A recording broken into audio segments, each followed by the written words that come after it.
Hello everyone and welcome back. और chapter 1 का आज हम लेक्चर 3 करने वाले हैं और हम शुरू करेंगे हमारा आगे का जो टॉपिक है fundamental theorem of arithmetic.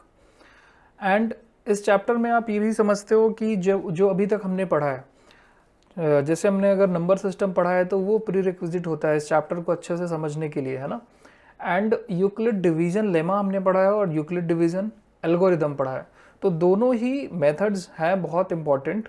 But अभी हमारे एनसीईआरटी की सिलेबस में नहीं है, ओमिट हो चुकी हैं, तो वहाँ से शायद क्वेश्चंस उतने ज़्यादा मतलब ऑलमोस्ट नहीं पूछे जाएंगे क्वेश्चंस वहाँ से। बट स्टिल हमें वो पढ़ना है और समझ के चलना है हमें, क्योंकि हमारे जो कॉम्पिटिटिव एग्ज़ाम्स होते हैं, स्पेशली जैसे ओलंपियाड के जो भी एग्ज़ाम्स हो रहे हैं, वहाँ पे आपको हेल्प मिल जाती है ना। अगर आपको यूक्लिड की डिवीज़न एल्गोरिदम पता है तो आप कॉम्प्लेक्स प्रॉब्लम को, आपके पास ये भी एक ऑप्शन है कि आप इजीली सॉल्व कर सकते हो। तो there should be a multiple option to solve a particular problem, right. इसलिए हमने उसको डिस्कस किया है। बट आज से जो टॉपिक शुरू होने वाला है फंडामेंटल थ्योरम ऑफ अरिथमेटिक, ये बहुत ज़्यादा इंपॉर्टेंट है ना, आपके बोर्ड एग्जाम्स के लिए। और आगे जो भी हम पढ़ने वाले हैं, जितने भी टाइप के क्वेश्चंस बोर्ड एग्जाम्स में आते हैं, वो उसका बेस बेसिकली इसी थ्योरम पे बेस्ड रहता है। ठीक है, तो इसमें अब हम आगे बढ़ते हैं। तो हमारा टॉपिक है फंडामेंटल थ्योरम ऑफ अरिथमेटिक। क्या होता है तो समझ लेते हैं। तो अब सबसे पहले थोड़ा सा, ठीक है, तो एक ये थ्योरम है, यहाँ पे आई थिंक ई होगा, तो लिटिल स्पेल मिस्टेक्स और ये भी गलत लिखा हुआ है, जस्ट मैं करेक्ट कर देता हूँ। Okay, this is the right spelling. Anyways, तो ये थ्योरम क्या है? ये थ्योरम ये बोलती है कि जितने भी कंपोजिट नंबर हैं, आपने जब नंबर सिस्टम देखा था उसमें देखा था कि नंबर या तो कंपोजिट हो सकता है या प्राइम हो सकता है। और वन कैसा था? One neither prime nor composite. ये आपने पता है कि ना तो ये कंपोजिट होता है और ना ही क्या होता है, ये प्राइम होता है। इस नंबर के अलावा बाकी जितने भी नेचुरल नंबर होते हैं, जितने भी नेचुरल नंबर होते हैं वो क्या होंगे, या तो प्राइम होंगे या तो कंपोजिट होंगे। तो इस थ्योरम ने बेसिकली ये प्रपोज करके बताया था कि कोई भी कंपोजिट नंबर है, कोई भी एक्स वाई जेड, जैसे स्मॉलेस्ट प्राइम नंबर आप एग्जांपल के लिए देखो कौन सा है, 4। तो every composite number can be expressed in the form of multiplication of primes. तो it can be represented as 2 into 2। और यही बेसिकली यही था फैक्टराइजेशन, प्राइम फैक्टराइजेशन करना। तो ये जो फंडामेंटल थ्योरम ऑफ अरिथमेटिक में पहली चीज हम क्या पढ़ते हैं, प्राइम फैक्टराइजेशन। ठीक है, और प्राइम फैक्टराइजेशन से क्या करते हैं हम, एम क्या है हमारा, सारे कॉम्प्लेक्स नंबर को हम क्या करेंगे, प्राइम नंबर्स में कन्वर्ट कर लेंगे या उनके मल्टीप्लिकेशन के फॉर्म में कन्वर्ट कर लेंगे। तो जैसे अगर 4 हो गया, फिर अगला कंपोजिट नंबर है 6। 6 का अगर आप फैक्टराइजेशन करोगे तो वो हो जाएगा 2 3। ठीक है, तो we can represent 6 as 2 multiplied 3। देखो यहाँ पे भी देखो, 6 को हमने, 6 एक कंपोजिट नंबर था, हमने इसको इसके प्राइम नंबर्स के मल्टीप्लिकेशन के फॉर्म में रिप्रेजेंट कर लिया है। अब ये जो प्राइम नंबर्स हैं, इसकी पावर यहाँ पे कुछ भी हो सकती है। जैसे यहाँ पे अभी पावर 1 1 है, इसलिए हमने शो नहीं की है, but this power for different number will be different. जैसे 4 के लिए क्या है, 2 raise to the power 2, right. तो इसका स्टेटमेंट क्या होता है, एकदम बेसिक स्टेटमेंट अगर उसको नोट डाउन हम करें तो देखो, जो बुक में डेफिनेशन है और जहाँ से हमें सारी चीज़ें समझ में भी आती हैं, तो आप ऐसा समझ सकते हो कि every composite number can be expressed as a product of primes. ठीक है, एंड ये जो फैक्टराइजेशन होगा ये यूनिक होगा। इसका क्या मतलब है, यूनिक होगा? क्या मतलब, अगर 4 का फैक्टराइजेशन मैंने 2 into 2 लिखा है तो किसी और नंबर का फैक्टराइजेशन ये नहीं हो सकता। 2 into 2 किसी और दूसरे नंबर का फैक्टराइजेशन नहीं होता, ये मतलब होता है unique, except for the order in which the prime factor occurs. हाँ, ऑर्डर चेंज कर सकते हो आप, जो प्राइम नंबर्स का ऑर्डर है वो आप चेंज कर सकते हो। जैसे 6 का भी हमने जस्ट देखा, तो वहाँ पे क्या आया था, प्राइम नंबर्स के फॉर्म में जब हम रिप्रेजेंट कर रहे थे तो क्या आया था, 2 into 3। इसमें कोई डाउट नहीं है।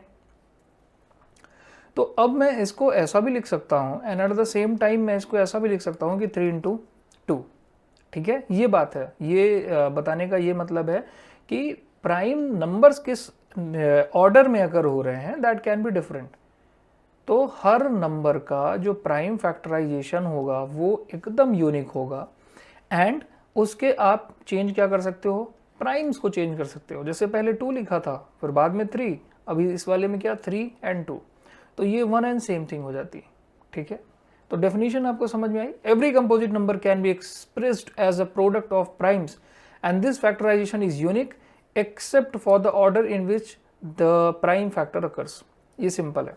अब देखो इसका सबसे इम्पॉर्टेंट, जब हम प्राइम फैक्टराइजेशन करते हैं तो हमें सबसे ज़्यादा काम कहाँ पे आता है, प्राइम फैक्टराइजेशन सबसे ज़्यादा हमारे किस काम पे आता है, एलसीएम एंड एचसीएफ निकालने में। तो हमने अभी एचसीएफ निकाला था यूक्लिड डिवीजन एल्गोरिदम की हेल्प से, एचसीएफ हमने निकालना सीखा था।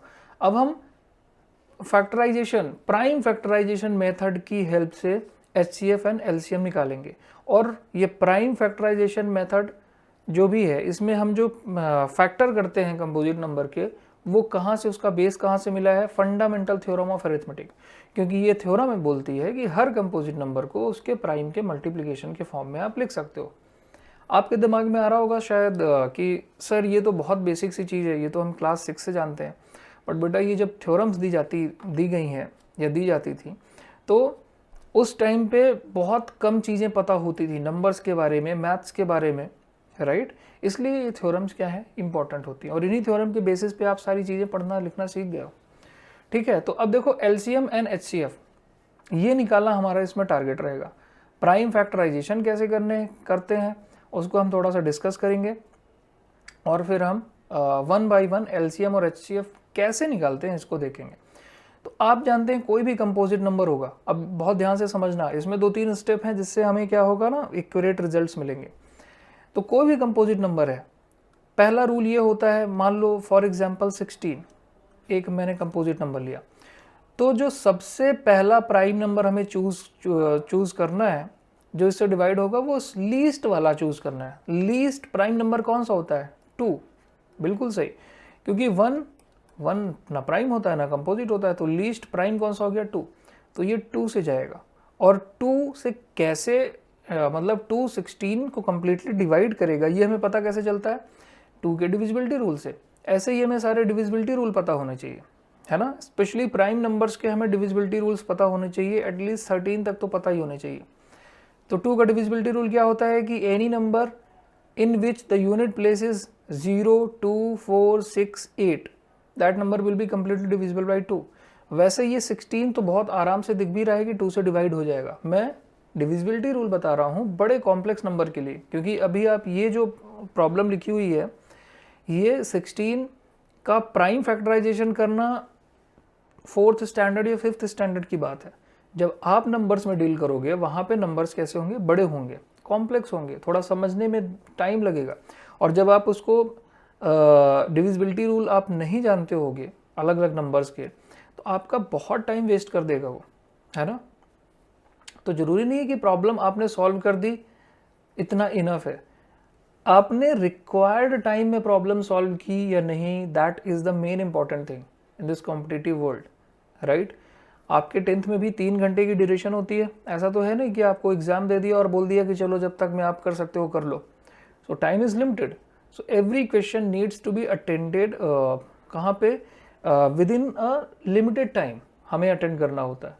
तो इन सब चीज़ों का ध्यान रखना है। तो हम सीक्वेंस में चलेंगे।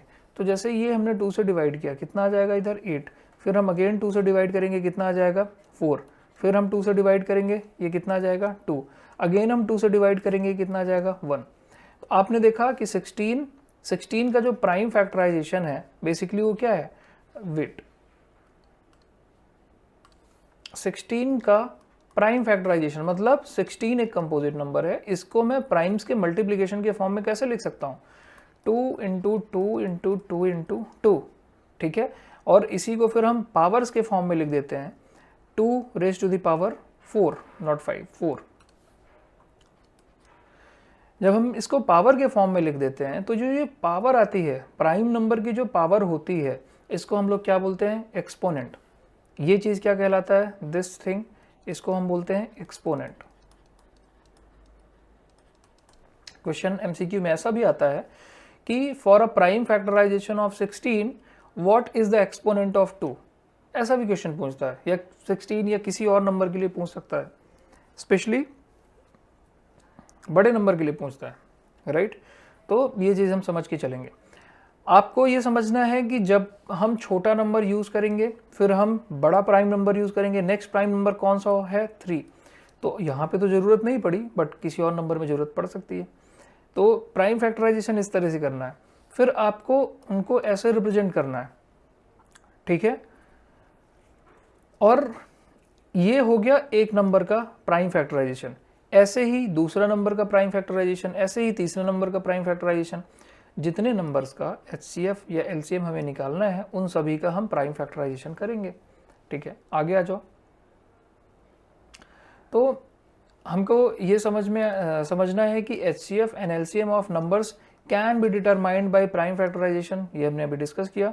This is nothing but an application of fundamental theorem of arithmetic. तो ये चीज़ भी हमें समझ में आती है। अब एक आप ये समझो कि कितने तरीके से हम एलसीएम और एचसीएफ पे बेस्ड चीज़ें कैलकुलेट कर सकते हैं, है ना? कितने तरीके से हमसे एलसीएम और एचसीएफ निकालने के लिए पूछ सकता है। एलसीएम कैसे निकालते हैं और एचसीएफ कैसे निकालते हैं, उसको हम एक बार डिस्कस कर लेते हैं। तो कोई भी एक एग्जांपल यहाँ पे चलो हम डिस्कस कर लेते हैं। वेट,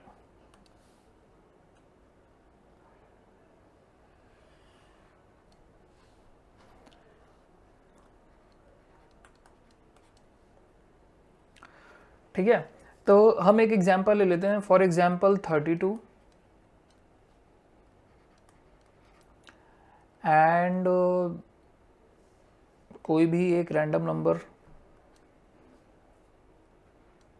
लेट अस से 56। तो 32 एंड 56 का हम एलसीएम भी निकालेंगे और एचसीएफ भी निकालेंगे। हमको बस सीखना है कि हमारा स्टेप कैसा होता है, एलसीएम और एचसीएफ निकालने का हमारा स्टेप कैसा होता है। तो मैंने आपको बताया, सबसे पहले क्या करेंगे, दोनों नंबर्स का प्राइम फैक्टराइजेशन करेंगे। चलो ये 2 से जाएगा, 16 दैट विल, ये 8, ये 2 से, फिर 4, ये 2 से, ये 2, ये 2 एंड देन 1, ठीक है? इसका प्राइम फैक्टराइजेशन हो गया।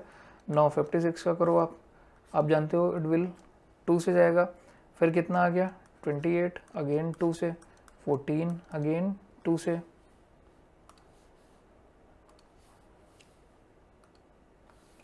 अगेन 2 से, तो कितना आ गया 7, एंड 7 क्योंकि खुद एक प्राइम नंबर है तो अब किससे जाएगा 7 से,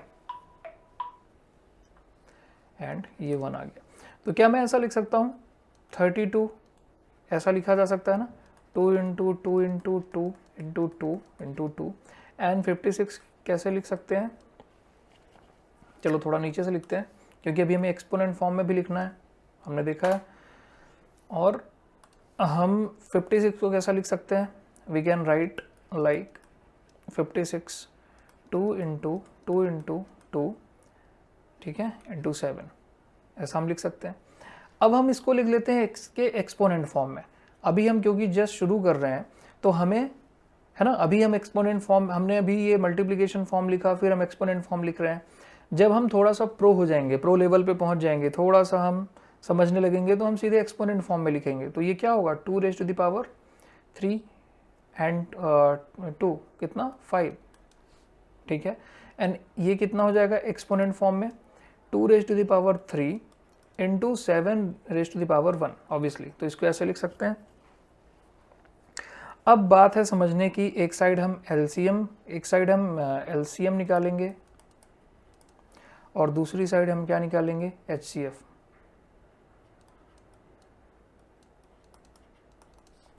बहुत अच्छे से समझना है ना, एलसीएम और एचसीएफ प्राइम फैक्टराइजेशन से कैसे निकालते हैं, इसका पूरा डिस्कशन हम एक ही उसमें कर लेंगे, एक ही क्वेश्चन में। और बहुत बेसिक सा हमने क्वेश्चन लिया है। अब क्वेश्चन कुछ भी होगा, प्रोसेस यही रहेगी।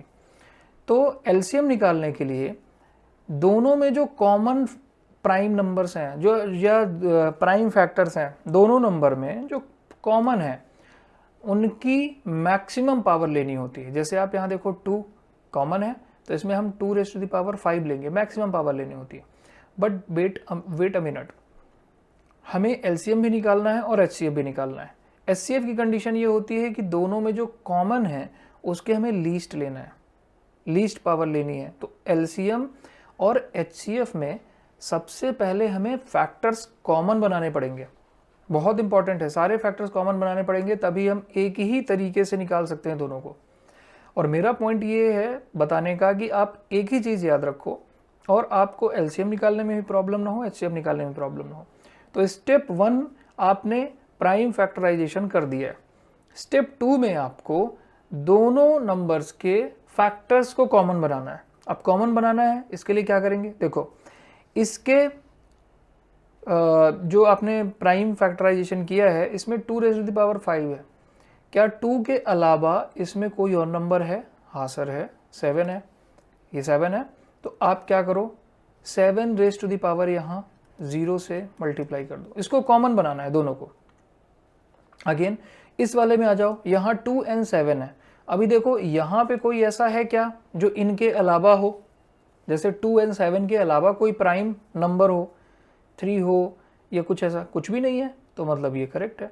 अब आपको जब एलसीएम निकालना होता है, बहुत ध्यान से समझना, तो हमने जैसे ही फैक्टर्स कॉमन बना दिए ना, अब दोनों की प्रोसेस सेम हो जाएगी, बस एक में निकालना है एलसीएम में क्या निकालना है, मैक्सिमम पावर, और एचसीएफ में निकालना है मिनिमम पावर। जैसे इसमें मैक्सिमम पावर 2 जो है, 2 में मैक्सिमम पावर किस में है, 2⁵5, तो यहाँ हम लिखेंगे 2⁵5। ठीक, 7 में कौन सा है मैक्सिमम पावर, कौन सी है, 1। देख रहे हो यहाँ तो 0 है, यहाँ कितनी है, 1, तो हम लिख देंगे मल्टीप्लाई 7⁻1। जब 1 लिखते नहीं हम, तो हम चलो इसको हटा देंगे, कोई बात नहीं, ठीक है। तो ये एलसीएम हो गया। एचसीएफ कैसे निकलेगा, सेम प्रोसेस ही होगी।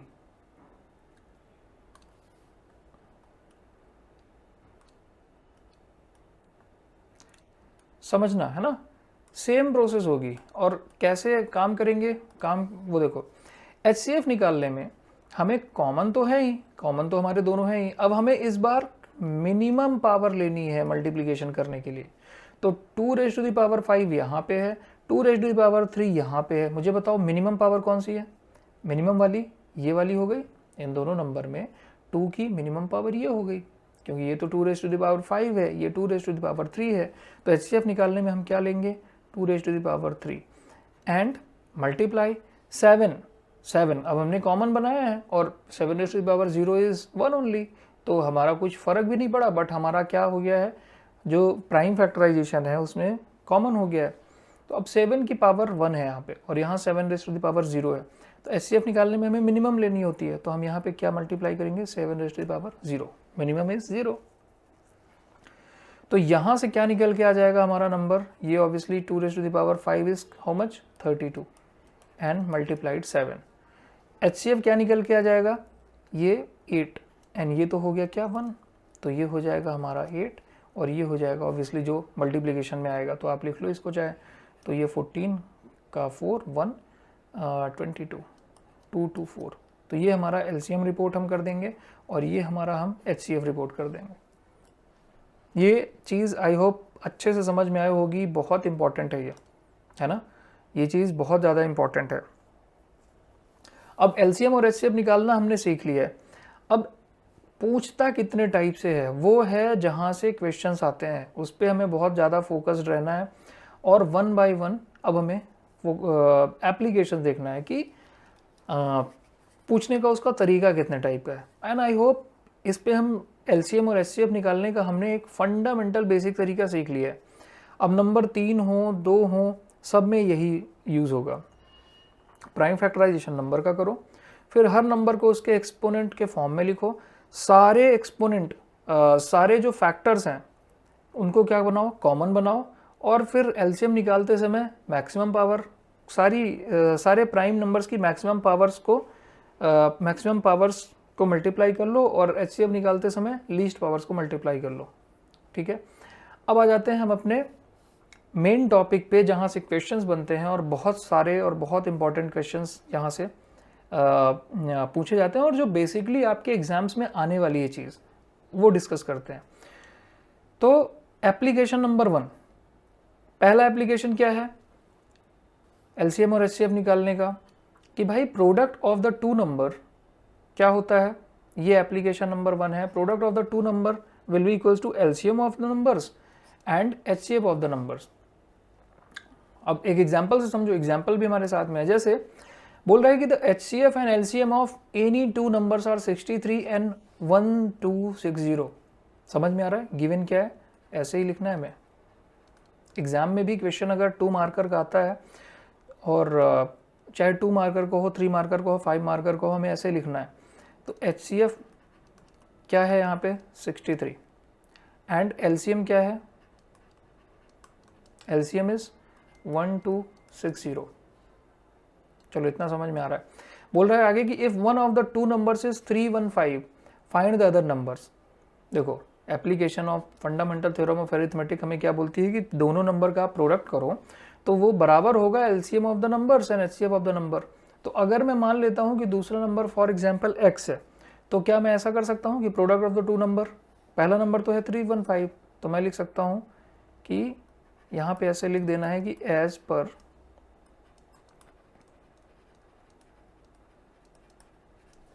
Fundamental theorem of arithmetic,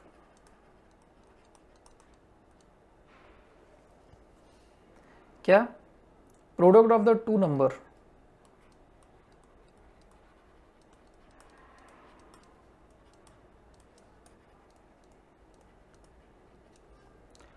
equals to LCM of numbers multiplied HCF of numbers. ठीक है, आएगा? इतनी चीजें हमें पता है फंडामेंटल थ्योरम ऑफ अरिथमेटिक से। तो अब लिख दो x इंटू कितना है 315 इक्वल्स टू HCF कितना है, देखो LCM है 1260 एंड HCF कितना है 63। ठीक है, अब हमें x निकालना है, दूसरा नंबर निकालना है, तो x की वैल्यू हम कैसे निकालेंगे, हम ये मल्टीप्लाइड 315 को इधर लेके जाएंगे, 1260 मल्टीप्लाइड 63 एंड डिवीजन में कितना हो जाएगा 315। अब यहाँ से आपको कैंसिल करनी चीज़ें शुरू करनी है। आपको दिख रहा है कि ये नंबर तो 5 से 100% जाना ही है, डिवाइड होगा, और ये भी 5 से डिवाइड होगा। तो चलो करके देखते हैं। तो 5 6 टाइम्स 30 एंड 3 टाइम्स, ठीक है, तो ये 63 तो सीधे दिख गया। अब इधर कितना होगा 5 2 टाइम्स 10, फिर 2 आया 26, तो 5 टाइम 25 एंड 2 टाइम्स, एंड ये 63 से 63 ऑब्वियसली कैंसिल आउट हो जाएगा। तो x की वैल्यू कितनी निकल के आई यहाँ से, आप देखो x की वैल्यू निकल के आई है 252। तो हम अपना आंसर क्या रिपोर्ट कर देंगे, क्या आंसर रिपोर्ट कर देंगे, बोला है ना फाइंड द अदर नंबर, तो नीचे हम लिख देंगे अदर नंबर। देयरफॉर लास्ट में हमें जो आंसर रिपोर्ट करना होता है उसमें हम कैसे लिखते हैं, देयरफॉर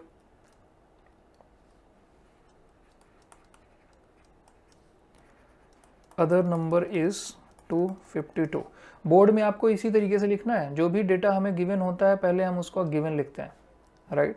अब अगर ये 2 नंबर में आता, मान लो सिर्फ 2 नंबर में सीधा क्वेश्चन आता, तो हम यहाँ से लिखना शुरू करते, बट हम ये जरूर बताते कि हम ये लिख रहे हैं किस बेसिस पे लिख रहे हैं।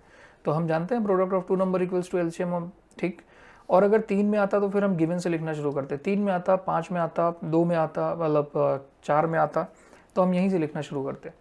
एनीवेज आप इतना ऊपर लिखने में कोई सच प्रॉब्लम तो है नहीं, तो आप अपनी प्रैक्टिस बना के रखिएगा ऐसा देखने में, लिखने में। और ये जो लास्ट में जो आपको आंसर, आपका आंसर एक तो बॉक्स में आपको बताना है, यहाँ पे ऐसा बताना है कि दिस इज आंसर, और नीचे देयरफॉर लिखना है कि द अदर नंबर, जो प्रॉब्लम थी उसको स्टेट भी करना है।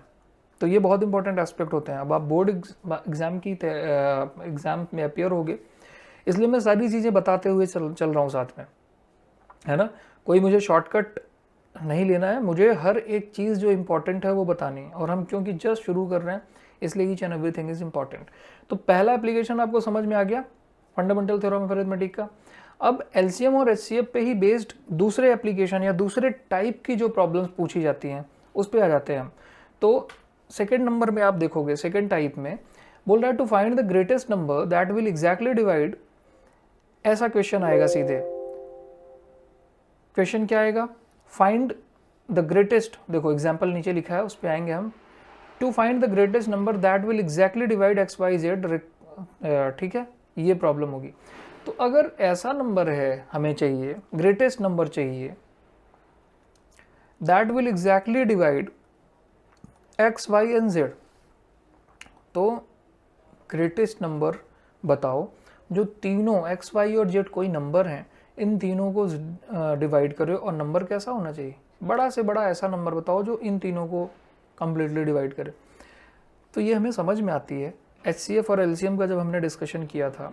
आप LCM और HCF के क्वेश्चंस बनाते समय आपको एक चीज़ हमेशा ध्यान रखनी है, और वो ये कि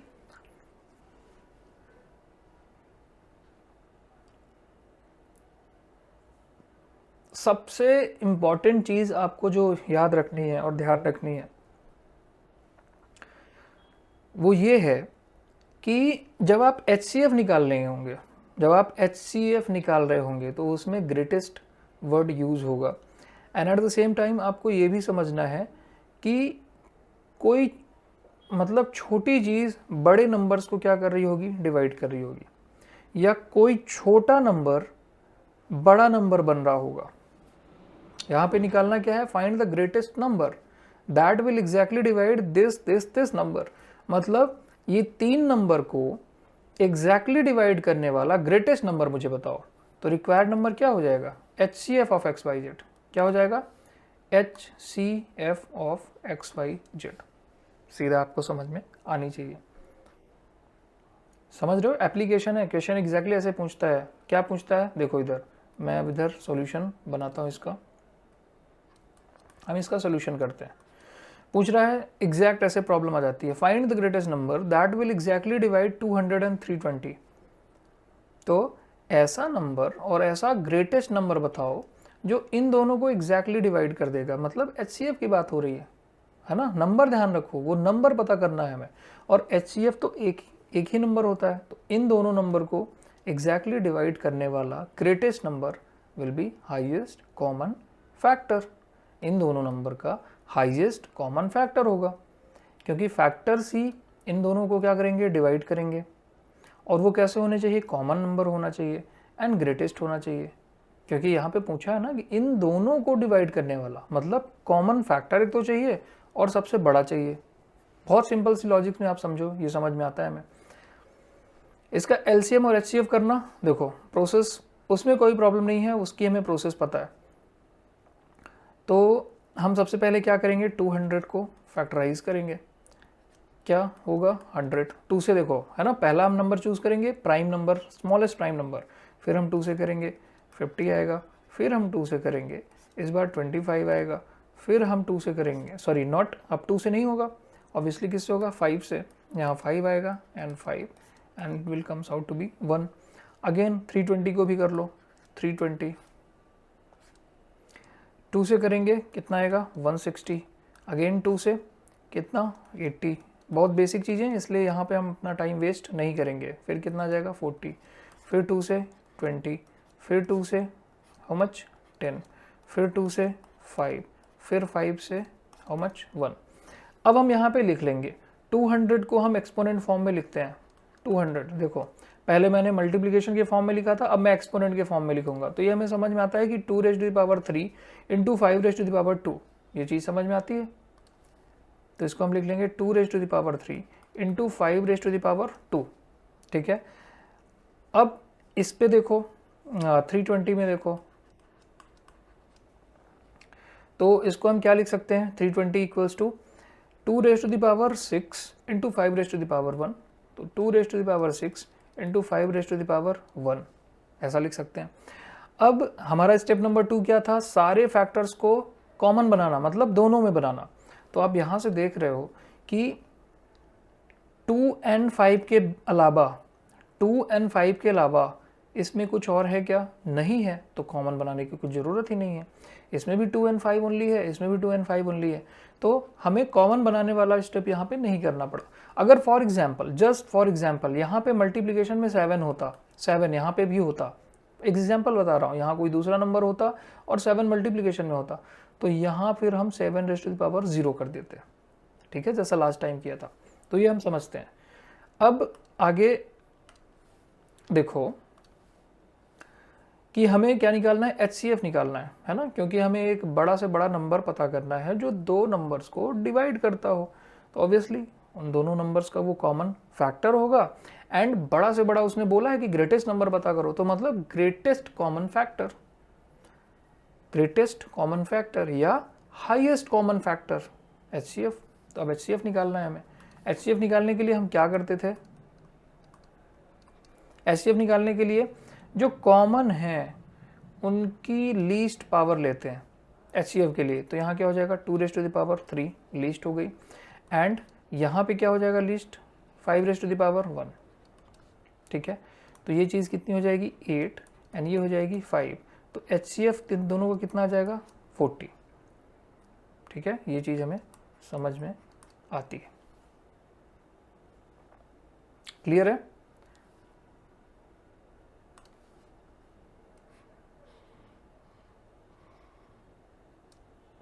हमें इसको आंसर रिपोर्ट करना है, एंड फिर लास्ट में हम ये भी बताते हैं क्या जो प्रॉब्लम है एग्जैक्टली डिवाइड। तो हमें फिर लिखना है कि therefore 40 is the greatest number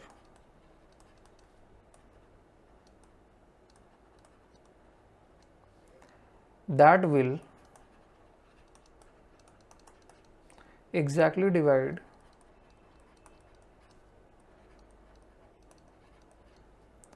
(200 and 320). ठीक है, बस यही हमें रिपोर्ट करना होता है। निकालने का तरीका हमारे सामने है। आगे बढ़े। अब एप्लीकेशन ये 2 हुआ। दूसरा टाइप का क्वेश्चन जो पूछने का उसका पैटर्न है ना, कैसे वो पूछता है। अब इसका एप्लीकेशन 3 देखो। ये सिर्फ तरीके हैं क्वेश्चन पूछने के, है ना। अब हमें HCF और LCM निकालना आता है, बट LCM निकालना है कि HCF निकालना है ये भी पता करना अब हमारा टास्क है। और यही ऑब्वियसली क्वेश्चन आएगा तो ऐसा बोलेगा अगर सीधे कि LCM निकालो HCF निकालो तो क्लास 6 की बात हो जाएगी, क्योंकि क्लास 6 से आप LCM और HCF निकालते आ रहे हैं। क्लास 10th में हमें ये भी पता करना होगा कि LCM निकालना है कि HCF निकालना है। That's the challenge. Okay now so अब हम तीसरी कैटेगरी देखते हैं। इसमें हमसे पूछा गया है greatest number, find the greatest number that will exactly divide x, y, z leaving reminder ABC। तो सिंपल सी चीज़ समझने की ये है, यहाँ पे सबसे पहले हमें आइडेंटिफाई ये करना है कि हमें LCM निकालना है कि HCF निकालना है। उसका एक सिंपल थंब रूल ये होता है, आपको देखना है जो हमारा रिक्वायर्ड नंबर है वो डिवाइड कर रहा है या डिवाइड हो रहा है। यहाँ पे अगर आप अच्छे से देखोगे तो जो हमारा रिक्वायर्ड नंबर ये ग्रेटेस्ट नंबर है दैट विल एग्जैक्टली डिवाइड। सो ये नंबर डिवाइड कर रहा है। अब आप बहुत अच्छे से जानते हो, अभी तक के हमने जो डिस्कशन किए हैं उसमें हमने ये देखा है कि जो नंबर डिवाइड करता है वो क्या कहलाता है, फैक्टर कहलाता है, राइट। अब ये तो हमें समझ में आ गया कि ये चीज़ फैक्टर है दैट, और ये सिर्फ फैक्टर नहीं है, ये कॉमन फैक्टर है इन तीनों नंबर का, x, y और z का। तो हमें बेसिकली क्या निकालना है यहाँ पे, बेसिक सिंपल सी चीज़ समझ में आती है कि हमें यहाँ पे क्या निकालना है, फैक्टर निकालना है, कॉमन फैक्टर निकालना है। और ग्रेटेस्ट तो इसने बोल ही दिया है, तो हमें यहाँ पे हाईएस्ट कॉमन फैक्टर निकालना है। एक चीज़ क्लियर हुआ, पहला माइलस्टोन हमारा क्लियर है। अब फैक्टर तो निकालना है, बट यहाँ पे एक कंडीशन है कि जब आप ऐसा करो, जब इन तीनों मतलब ये तीनों नंबर को इस नंबर से जब डिवाइड करोगे आप, तो ABC रिमाइंडर आना चाहिए। इस चीज़ को समझने की कोशिश करो आप कि ABC रिमाइंडर कैसे आएगा। अगर मैं अच्छे से देखूं तो क्या हम ऐसा बोल सकते हैं, अगर मान लो ये नंबर कोई भी एक रैंडम नंबर होगा जो डिवाइड कर रहा होगा इन तीनों नंबर को, तो मैं मान लेता हूँ एक ये H नंबर है। अब अगर ये नंबर इनको डिवाइड कर रहा है तो क्या मैं x को ऐसा लिख सकता हूँ, x equals to H into Q1 plus इसका रिमाइंडर कितना बच रहा है A। बेसिक फंडामेंटल जो यूक्लिड डिवीजन एल्गोरिदम थी, या जो डिवीजन होता है हम जानते हैं, हम उस हिसाब से इसको लिख सकते हैं। दिस इज बेसिकली ये क्या चीज़ है, ये फैक्टर है। अगर आप H को देखो तो H क्या है, H हमारा फैक्टर है, आप जानते हो। तो H फैक्टर है, मतलब ये इसको डिवाइड कर रहा है, ऐसा ही समझ लो। जो डिवीजन हम करते हैं बेसिक डिवीजन, अगर कोई नंबर A है और उसको कोई नंबर B डिवाइड करता है तो हमें कुछ क्वेश्चन मिलता है एंड लास्ट में हमें क्या मिलता है, कुछ रिमाइंडर मिलता है। तो हम इसको कैसे लिखते थे, हम लिखते थे dividend equals to a equals to b into q plus r. Simple वही चीज़ मैंने यहाँ पे लिखी हुई है कि एक सिनारियो में जब ये ग्रेटेस्ट नंबर को जब ये नंबर इस x को डिवाइड करेगा तो ऐसा हम लिख सकते हैं, बिल्कुल सही। और अगर हमें ये समझ में आता है तो फिर हम y को कैसे लिख सकते हैं, y can be written as h into Q2 plus again reminder इसका b है। एंड सिमिलर मैनर में हम क्या लिख सकते हैं, z equals to h into Q3 plus c। तो ये चीज़ें हम लिख सकते हैं, ये हमें समझ में आता है, इसमें कोई डाउट नहीं है।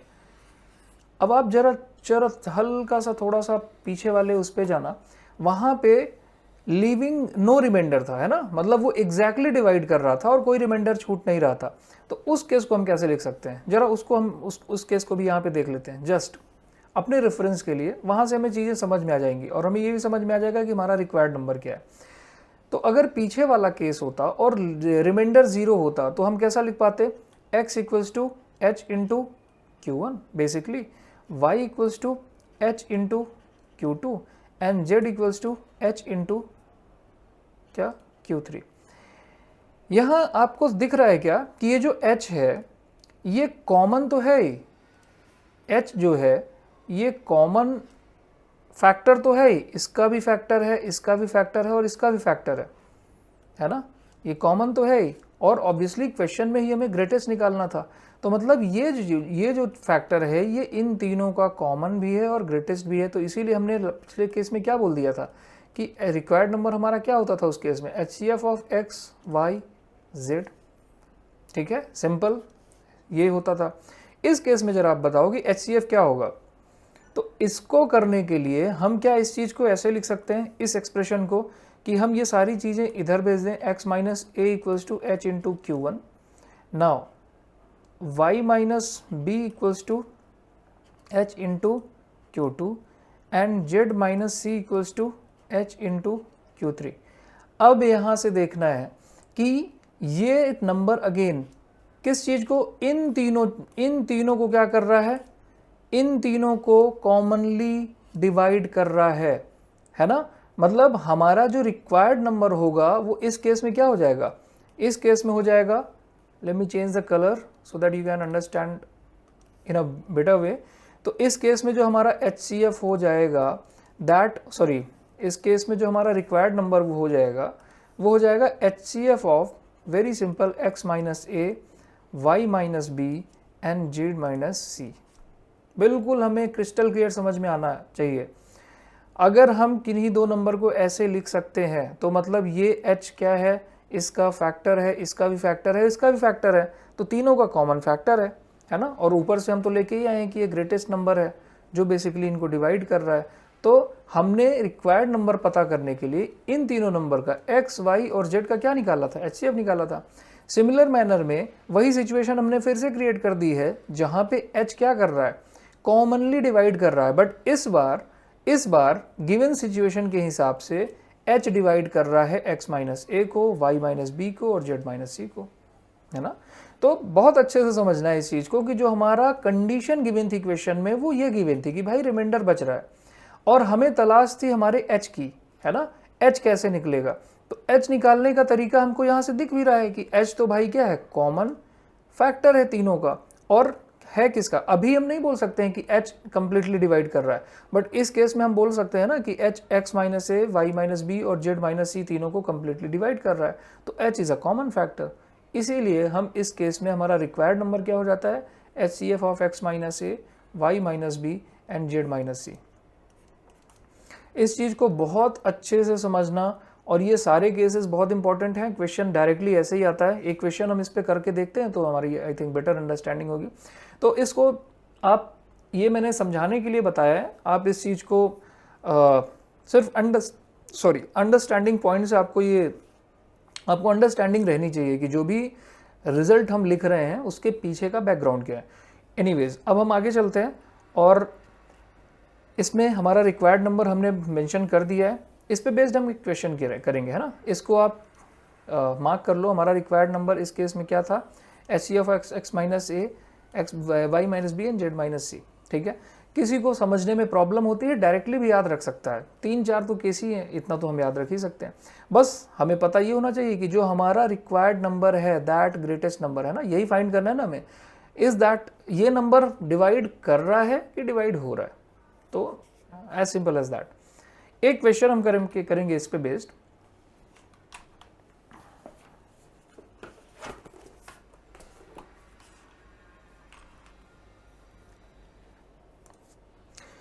चलो क्वेश्चन मैंने यहाँ पे लिख दिया है, find the greatest number that will divide 148, 246 and 623 leaving reminder 4, 6 and 11 respectively. अब ये क्वेश्चन है, आप सबसे पहले एग्जाम में जब क्वेश्चन आएगा आपको आइडेंटिफाई अगेन वही करना है। हियर आपको आइडेंटिफाई वही चीज करनी है। लेट मी ओके, तो यहाँ पे आइडेंटिफाई आपको क्या करना है कि भाई हमें ऐसा ग्रेटेस्ट नंबर चाहिए दैट विल डिवाइड, है ना। तो मतलब ये क्या है, HCF की कैटेगरी है, इन तीनों को डिवाइड करता है और रिमाइंडर 4, 6 एंड 11 आते हैं।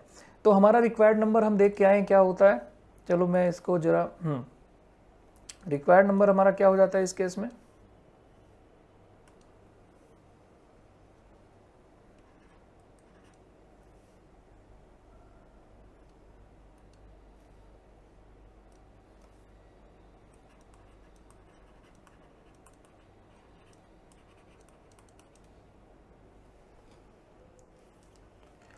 तो हमारा रिक्वायर्ड नंबर इस केस में क्या हो जाता था, हम ये जस्ट लिखा हुआ है HCF of X minus A Y minus B Z minus C. आपको बस ये चीज़ समझना है। तो HCF ऑफ एक्स क्या है हमारा 148 माइनस कितना रिमाइंडर बच रहा है 4 कॉमा, फिर दूसरा नंबर क्या है वाई हमारा क्या है 246 माइनस क्या है हमारा रिमाइंडर 6 और फिर 623 माइनस रिमाइंडर कितना है 11। बस अब आपको HCF निकालना पता है, HCF की सारी मेथड्स आपको, यूक्लिड डिवीजन मेथड पता है, एल्गोरिदम भी पता है आपको, एंड आपको प्राइम फैक्टराइजेशन मेथड भी पता है। यहाँ से कितना आ जाएगा 144, यहाँ से आ जाएगा 240 और यहाँ से आ जाएगा 623 माइनस 11 तो 612। इन तीनों का HCF निकालना है, सिंपल है। चलो प्राइम फैक्टराइजेशन से करके एक बार देखते हैं, है ना। प्राइम फैक्टराइजेशन अभी तक हमने ट्राई नहीं की है। तो प्राइम फैक्टराइजेशन में हम बेसिकली क्या करते हैं, हम सबसे पहले प्राइम फैक्टर करते हैं, प्राइम फैक्टराइजेशन करते हैं। तो 144 का प्राइम फैक्टराइजेशन हम ओबियसली 2 से करेंगे तो 72 होगा, फिर हम 2 से करेंगे तो 36 होगा, फिर 2 से करेंगे 18 होगा, 2 से करेंगे 9 होगा, एंड ऑब्वियसली ये 3 से 1 टाइम एंड दिस इज 3, तो ये 1 आ जाएगा। ठीक है, 144 का हो गया। अब 240 हम देखते हैं, तो वेट थोड़ा सा हम स्पेस बना के लिखते हैं जिससे चीज़ें साफ सुथरी दिखें। 240 ठीक है। एग्जाम में सर हमें ये प्राइम फैक्टराइजेशन शो करना होता है क्या, ज़रूरत नहीं होती है, आप साइड में इसको रख सकते हो, शो कर सकते हो। As such this is not the part of your answer writing, right.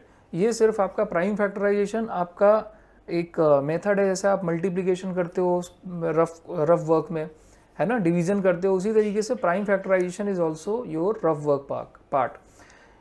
तो अगर आप साइड में उसको शो भी कर देते हो तो इससे कोई प्रॉब्लम नहीं होती है।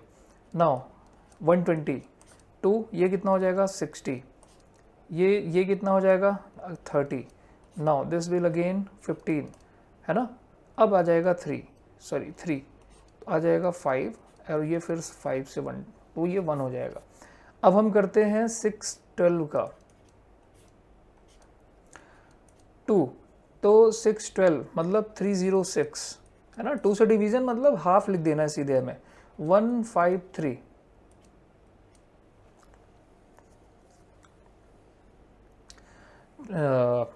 ठीक है 153। अभी देखो ये 3 से कंप्लीटली डिविजिबल है तो 5 टाइम्स एंड 1 टाइम्स, राइट। फिर ये किससे डिविजिबल है सीधे 3 से अगेन, तो कितना आ जाएगा ये आई थिंक 17, है ना। फिर ये 17 क्योंकि प्राइम नंबर है तो ऐसा हो जाएगा।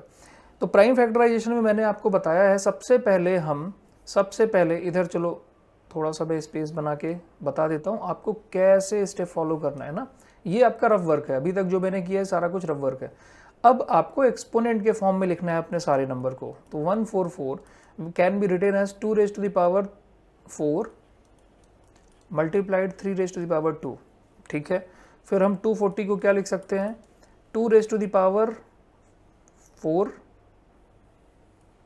Multiplied 3 raise to the power 1 and multiplied 5 raise to the power 1, ठीक है। फिर हम 612 को क्या लिख सकते हैं, 612 को 2 raise to the power 2 multiplied 3 raise to the power 2 and 17 raise to the power 1। Obviously इसमें हमने सबसे पहले क्या रूल सीखा है, हमने क्या सीखा है,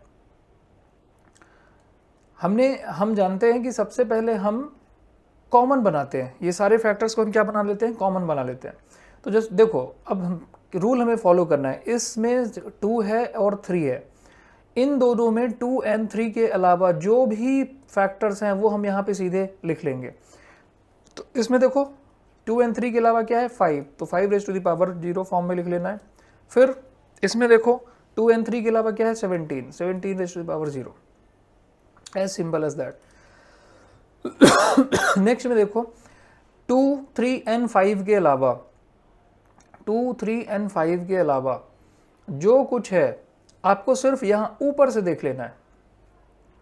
2, 3 एंड 5 के अलावा जो भी है उसको पावर 0 में लिख देना है आपको, सिंपल है ना।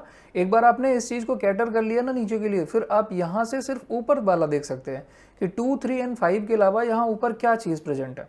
तो 17 प्रेजेंट है, 17 रेज़ टू द पावर 0 लगा देनी है। फिर इस वाले में आ जाओ, यहाँ देखना है 2, 3 एंड 17 के अलावा, चाहे इसको देख लो या इसको देख लो, 2, 3 एंड 17 के अलावा क्या चीज़ प्रेजेंट है, 5 प्रेजेंट है, तो यहाँ लगा देंगे हम 5 raise to the power 0।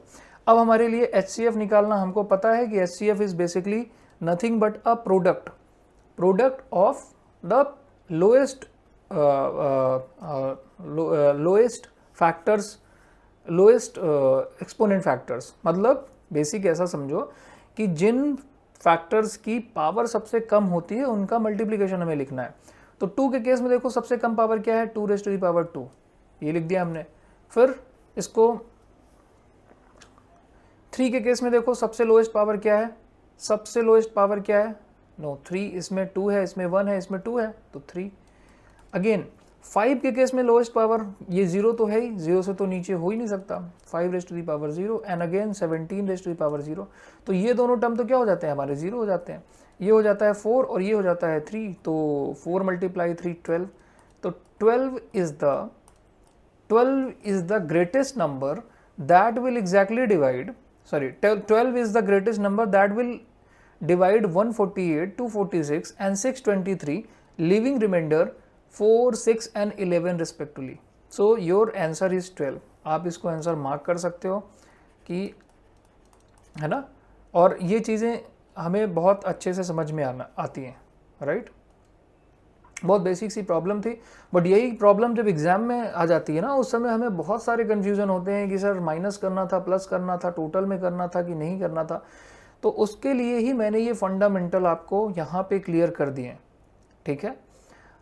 Fundamental यही है कि अगर आपको ऐसा नंबर निकालना है जो डिवाइड करता है, मतलब वो फैक्टर है, तो फैक्टर वाली कंडीशन लगा के आप देखो, फैक्टर वाली कंडीशन में क्या नंबर का एलसीएम लेना है हमें, सॉरी HCF लेना है, वही चीज़ निकाल देना है आपको, सिंपल।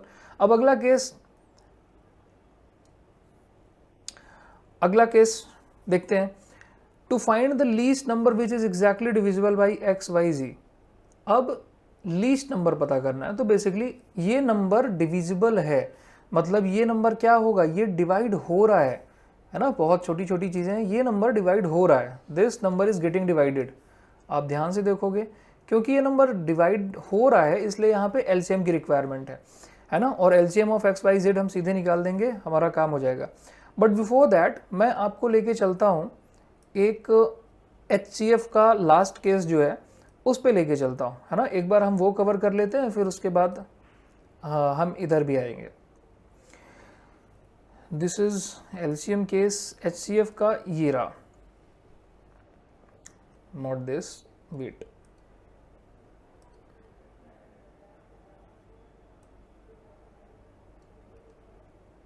या तो फाइंड, ये वाला केस हम सबसे पहले देख लेते हैं क्योंकि ये एकदम सिमिलर है, बस इसमें दो केसेस होते हैं, वो क्या होते हैं और कैसे हम निकालते हैं वो हमें देख लेना है। To find the greatest number that will divide x y z leaving reminder, यहाँ से देख लो कि ग्रेटेस्ट नंबर पता करना है दैट विल डिवाइड, अगेन ये नंबर क्या कर रहा है, डिवाइड कर रहा है। तो जो नंबर डिवाइड कर रहा होता है वो क्या होता है, जो नंबर डिवाइड कर रहा होता है वो फैक्टर होता है, और क्योंकि इन तीनों को डिवाइड कर रहा है इसलिए कैसा होगा, कॉमन फैक्टर होगा ऑब्वियसली। एंड ग्रेटेस्ट नंबर भी पता करना है, सबसे बड़ा ऐसा नंबर पता करना है, इसलिए इसमें क्या निकालना है, हमें HCF निकालना है। ये चीज़ क्लियर हो गई। अब HCF किसका निकालना है, ये बोल रहा है कि leaving the same reminder. Last वाले केस में रिमाइंडर्स अलग अलग थे, कैसे A था, B था और C था। इस केस में सेम रिमाइंडर है ईच केस में, है ना। लेट अस से वो रिमाइंडर है R वो रिमाइंडर है। तो ये तो बहुत इजी केस हो गया ना। हर बार हमें क्या, जैसे क्या हमने लास्ट टाइम क्या देखा था कि अगर ये नंबर को मैं H मान लूँ, ध्यान से देखना, है ना। लास्ट टाइम जो हमें कैसे चीज़ों को समझना है, अगर मैं इसको H मान लूँ तो क्या मैं x को इस तरीके से लिख सकता हूँ, क्योंकि ये नंबर x को डिवाइड कर रहा है, मतलब इसका एक फैक्टर है, तो h इंटू Q1 प्लस इस केस में रिमाइंडर कितना है, r, एक ही रिमाइंडर है हर केस में। तो इस केस में मैं क्या, y minus h into Q2 plus r, ठीक है, z equals to h into Q3 plus r, है ना। और तीनों केस में मैं h क्यों ले रहा हूँ, क्योंकि भाई यहाँ पे हमें वही नंबर तो निकालना है जो तीनों को डिवाइड कर रहा हो, इसीलिए मैंने तीनों केस में h लिया है। अब आप देख सकते हो कि मुझे एक ऐसा नंबर चाहिए, इसको अगर आप रीशफल करोगे तो क्या हो जाएगा, x minus R equals to h into Q1, फिर y minus R equals to h into Q2 and z minus R equals to h into Q3। मतलब ये नंबर जो है ये कॉमन फैक्टर है इन तीनों चीज़ों का, ये नंबर इन तीनों का कॉमन फैक्टर है, जहाँ पे रिमाइंडर अभी कुछ रिक्वायर्ड नहीं बचा, है ना। हमने उसको कैटर कर लिया, जब r बचा था तो हमने ऐसा लिखा, फिर हमने r को इधर शिफ्ट कर दिया। तो अब बेसिकली अगर मैं अपने रिक्वायर्ड नंबर में, रिक्वायर्ड नंबर मेरा क्या हो सकता है यहाँ से, अगर मैं अपने रिक्वायर्ड नंबर में ये लिखूँ कि HCF ऑफ ये तीनों नंबर, है ना, यहाँ से तो यही समझ में आ रहा है कि भाई ये मेरा क्या हो जाएगा, ये HCF, इन तीनों नंबर का HCF मैं निकाल लूँ तो हम अपनी कंडीशन को भी कैटर कर रहे हैं, उसी को हमने थोड़ा सा रीशफल किया है और हम लॉजिकली बिल्कुल सही है। तो HCF of x minus R comma Y minus R comma Z minus R, बहुत सिंपल केस है ये, है ना। वहाँ ABC था, उसकी जगह R हो गया। क्वेश्चन भी ऐसे ही आता है, एक ही रिमाइंडर देता है। इनफैक्ट ये कैटेगरी, एक कैटेगरी नीचे है, बट इसको हमने अलग से कैटेगराइज इसलिए किया है क्योंकि ये वाला जो पोर्शन है ना, यहाँ पे एटलीस्ट कोई रिमाइंडर R हमें पता चल रहा है, ठीक है। इसमें आगे वाली कैटेगरी में वो गिवन नहीं होगा, सिर्फ इतना बोल देगा कि सेम रिमाइंडर है तीनों केस में। तब क्या निकालेंगे, रिक्वायर्ड नंबर क्या होगा वो हम देख रहे होंगे आगे। तो इस पे बेस्ड एक क्वेश्चन कर लेते हैं, सिंपल। कैसा क्वेश्चन आता है, बहुत सिंपल सा क्वेश्चन है, ये देखो। बोल रहा find the greatest number which will divide. Now again exam में क्वेश्चन आएगा, आपको यहीं से पहचानना है कि भाई ये नंबर डिवाइड कर रहा है ना, किसको किसको, 772 एंड 2778, है ना। इन दोनों नंबर को क्या कर रहा है, डिवाइड कर रहा है ये number, so as to leave the remainder 5 in each case. बहुत सिंपल सा है, आपको समझ में आ जाना चाहिए कि यहाँ पे मुझे क्या निकालना है, HCF ऑफ 772 माइनस रिमाइंडर यहाँ भी 5 है, एंड 2778 माइनस रिमाइंडर यहाँ भी 5 है, ठीक है। अब इन दोनों नंबर का बस HCF निकालना है, ये आपके लिए काम ही है। और जब आप सब्ट्रैक्ट करोगे, 5 सब्ट्रैक्ट करोगे तो यू विल गेट 767 एंड यहाँ से कितना हो जाएगा, 2773, ठीक है। इन दोनों नंबर का आप अपने तरीके से, जो आपने प्राइम फैक्टराइजेशन मेथड अभी हमने यूज़ की, वो HCF निकाल के देख लेना और वही आपका रिक्वायर्ड नंबर होगा, ठीक है। इसका B part, I am more interested on B part of this very problem. तो प्रॉब्लम यही रहेगी कि to find the greatest number that will divide x Y Z leaving the same remainder. इस case में आर हमें given है, but उस case में सिर्फ इतना रहेगा कि लीविंग द सेम रिमाइंडर, और रिमाइंडर की वैल्यू नहीं गिवन होगी। जैसे इस केस में हमें पता दिया है ना कि रिमाइंडर 5 है, अगले केस में सिर्फ ये बोल देगा कि leaving same remainder, we don't know what is the value of remainder. मैं इस चीज को देखो, इसका बी पोर्शन देखो, इसी प्रॉब्लम का बी पोर्शन देखो। When the value of remainder is not given, this is the B portion. तो रिक्वायर्ड नंबर उस केस में क्या हो जाता है? उस केस में अगर ध्यान से देखोगे तो रिक्वायर्ड नंबर है mod of X minus Y, X minus Z and Z minus X. इसका क्या मतलब हुआ? मतलब ये हुआ कि आपके जो भी नंबर गिवन हो, आपके जो भी नंबर गिवन हो सीक्वेंस में एक्स वाई जेड, आप उनका डिफरेंस लो, है ना, एक्स माइनस वाई करो, वाई माइनस जेड करो, जेड माइनस एक्स करो, और भले ही उनका डिफरेंस नेगेटिव आ जाए, आपको पॉजिटिव वैल्यू का एचसीएफ निकाल देना है। क्वेश्चन से समझ में आएगा ये चीज़, है ना, क्वेश्चन से समझ में आएगी बेटर तरीके से। जैसे ये एक ग्रेटेस्ट नंबर हमें पता करना है, which on dividing this leave same remainder. देखो रिमाइंडर की हमें वैल्यू यहाँ पे पता नहीं है ना, सेम रिमाइंडर है, 5 is not given to us, तो सेम रिमाइंडर है। इस केस में हमें क्या करना है? रिक्वायर्ड नंबर हमारा क्या होता है, हम अभी देख के आए, एचसीएफ ऑफ, हमने क्या देखा है कि उस केस में हमें निकालना होता है HCF of X minus Y comma Y minus Z comma Z minus X. ठीक है, तो ये हो जाएगा एचसीएफ, और x माइनस वाई हो जाएगा 152 माइनस 277, सेकेंड क्या हो जाएगा 277 माइनस 427, एंड थर्ड हो जाएगा 427 माइनस 152। ठीक है, अब इसमें अगर कोई वैल्यू निगेटिव भी आती है, उसमें अभी हमें पॉजिटिव ही निकाल के एचसीएफ बताना है। तो यहाँ पे एक वैल्यू आएगी, यहाँ पे दूसरी वैल्यू, और यहाँ पे तीसरी वैल्यू, इन तीनों का एचसीएफ निकालना है, और वही हमारा रिक्वायर्ड आंसर हो जाएगा। ठीक है, तो ये बेसिक कैटेगरीज होती हैं, और यहाँ से सारा एचसीएफ हम आराम से निकाल सकते हैं ना। बस हमें प्रॉब्लम ट्रैक करना है कि हमारी रिक्वायरमेंट क्या है। ठीक है, ओके, तो अगले केस में आगे के लेक्चर्स में हम इसी से रिलेटेड एलसीएम वाली सारी प्रॉब्लम्स देखेंगे, और मोस्टली हम चैप्टर भी कंक्लूड कर रहे होंगे। तो ठीक है, the next lecture will be the last lecture of this particular chapter. So thank you very much. मिलते हैं नेक्स्ट लेक्चर में।